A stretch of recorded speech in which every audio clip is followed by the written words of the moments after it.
பர்தீப் நர்வால் வந்து பார்த்தீங்கன்னா அவரோட ரிட்டையர்மெண்ட்டை வந்து அனௌன்ஸ் பண்ணியிருக்காரு. ஸோ அது என்ன அப்படிங்கிறத வந்து பார்க்கலாம். ஆனால் அது மட்டும் இல்லாமல் அடுத்ததாக தமிழ்நாட்டில் நடக்க போகிற மிகப்பெரிய கபடி டோர்னமெண்ட் எதில் பார்க்கலாம், என்னைக்கு ஸ்டார்ட் ஆகுது, எல்லாமே டீட்டெயில்டாக பார்க்கலாம். ஆனால் அது மட்டும் இல்லாமல் தமிழ் பிளேயர்ஸை பற்றி கொஞ்சம் பேச வேண்டியது இருக்குது. ஸோ வீடியோ ஸ்கிப் பண்ணாமல் பாருங்கள். புதுசாக வந்து பார்க்குறீங்கன்னா சேனலை சப்ஸ்கிரைப் பண்ணிவிட்டு இந்த வீடியோக்கு ஒரு லைக் கொடுத்துக்கோங்க. தமிழ்நாடு கபடி பிளேயர்ஸை பொறுத்தளவு வந்து பார்த்தீங்கன்னா இதுக்கு முன்னாடி நிறைய பிளேயர்ஸ்க்கு கன்சிஸ்டண்டாக வாய்ப்புகள் கிடச்சிருக்கும். ஆனால் அது அவங்க வந்து பார்த்தீங்கன்னா கரெக்டாக பயன்படுத்தியிருந்தாங்க அப்படின்னா மேபி இன்னும் ஒரு சில பிளேயர்ஸ்க்கு கூட கரெக்டாக ஆப்ஷனில் வந்து எடுத்துருக்கலாம், வாய்ப்புகள் கிடச்சிருக்கலாம். நார்த் இந்தியன் கபடி பிளேயர்ஸ்க்கு நிறைய வாய்ப்பு கிடைக்குது, தமிழ்நாடு பிளேயர்ஸ்க்கு வந்து பார்த்தீங்கன்னா பெருசாக வாய்ப்பு கிடைக்க மாட்டேங்குது. நானே நிறைய வீடியோவில் சொல்லியிருக்கேன். ஆனால் நான் ஒன் சைடாக தான் இருந்திருக்கேன். நான் என்ன அப்படின்னா நமக்கு ஒரு சின்ன வாய்ப்பு கிடைச்சாலும் அதை கரெக்டாக பயன்படுத்தணும். அப்படி யாராவது ஒருத்தர் பயன்படுத்தினா கூட அதை பார்த்து ஒரு 4-5 பேர் கரெக்டாக யூட்டிலைஸ் பண்ணணும்னு நினைப்பாங்க. நிறைய தமிழ்நாடு பிளேயர்ஸ் வந்து ரெக்கமெண்டேஷன் வந்து கிடைக்கும். ஓகேங்களா, எப்படி இருந்தாலும் நமக்கு வாய்ப்பு கம்மியாக தான் கொடுத்துட்டே இருக்காங்க அப்படிங்கிற அந்த ஒரு விஷயத்தை மட்டும் வச்சு நம்ம வந்து சொல்லிகிட்டே இருக்க முடியாது. சின்ன வாய்ப்பாக இருந்தாலும் கரெக்டாக பயன்படுத்தணும். நீங்கள் கரெக்டாக பயன்படுத்தி உனக்கு அப்புறம் வாய்ப்பு தரல அப்படின்னா எல்லாருமே கேட்கலாம். தமிழ்நாட்டிலேருந்து எல்லாருமே அந்த கேள்வி வந்து எழுப்புவாங்க. ஸோ அதனால் அந்த சின்ன வாய்ப்பாக இருந்தாலும் கரெக்டாக பயன்படுத்திக்கோங்க. கண்டிப்பாக நிறைய தமிழ் பிளேயருக்கு வாய்ப்பை கரெக்டாக பயன்படுத்தியோ இல்லைனா கரெக்டான வாய்ப்பு கிடைக்காமையோ நிறைய தமிழ் பிளேயர்ஸ் இருக்காங்க.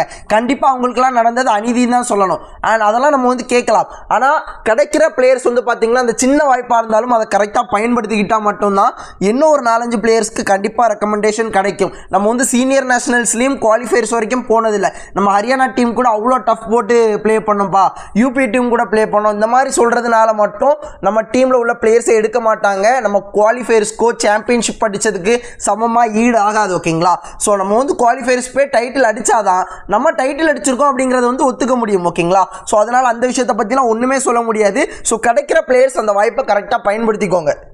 பர்தீப் நர்வால் கபடியிலேருந்து அவரோட ரிட்டையர்மெண்ட்டை அனௌன்ஸ் பண்ணியிருக்காரு. ஸோ எல்லாருக்குமே ரொம்ப வருத்தமாக இருந்தாலும் அவர் வந்து நிறைய விஷயங்கள் வந்து சாதிச்சிட்டாருங்க. இவ்வளோ நாள் சர்வை பண்ணி எந்த ஒரு பிளேயரும் வந்ததில் அவர் வந்து வந்திருக்கார். அப்போ அது எவ்வளோ பெரிய விஷயம்னு நினச்சி பாருங்க. பர்தீப் நர்வால் PKL சீசன் 4, 5, 6 வந்து பார்த்தீங்கன்னா பீக்கில் இருந்தார்.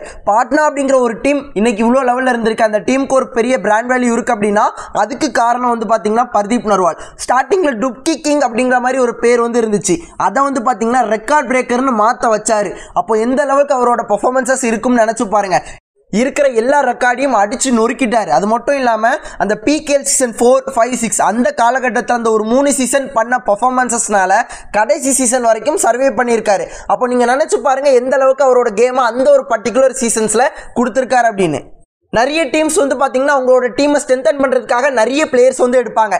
பட் அந்த டீமோட பிராண்ட் வேல்யூ இன்க்ரீஸ் பண்ணுறதுக்காக பர்தீப் நர்வாலை நிறைய டீம்ஸ் வந்து எடுத்திருக்காங்க.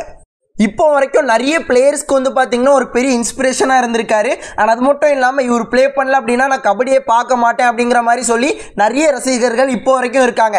அந்த அளவுக்கு ஒரு பயங்கரமான ஃபேன் பேஸ் வச்சிருக்காரு. இவ்வளோ நம்ம சுதாகரன் இருக்கார் இல்லையா, உங்களுக்கு பிடிச்ச கபடி பிளேயர் யார் அப்படிங்கிற மாதிரி கேட்கும்போது பர்தீப் நர்வால் அப்படிங்கிற மாதிரி தான் சொல்லியிருக்காரு. அந்த அளவுக்கு நிறைய பிளேயர்ஸ்க்கு வந்து பார்த்தீங்கன்னா இன்ஸ்பிரேஷனாக பர்தீப் நர்வால் இருந்திருக்காரு. எவ்வளோ பெரிய பிளேயராக இருந்தாலும் சரி, எவ்வளோ பெரிய ரெக்கார்ட்ஸ் வச்சுருந்தாலும் சரி, கண்டிப்பாக அந்த ஒரு பிளேயருக்கும் டவுன்ஃபால் அப்படிங்கிறது கண்டிப்பாக இருக்கும். ஆனால் அதுதான் பர்தீப் நர்வாலுக்கு நடந்திருக்கு.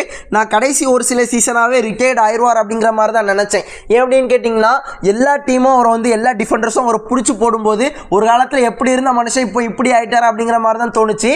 பட் என்னதான் இருந்தாலும் அவர் என்னெல்லாம் சம்பவம் பண்ணியிருக்காருன்னு நமக்கு தெரியும்.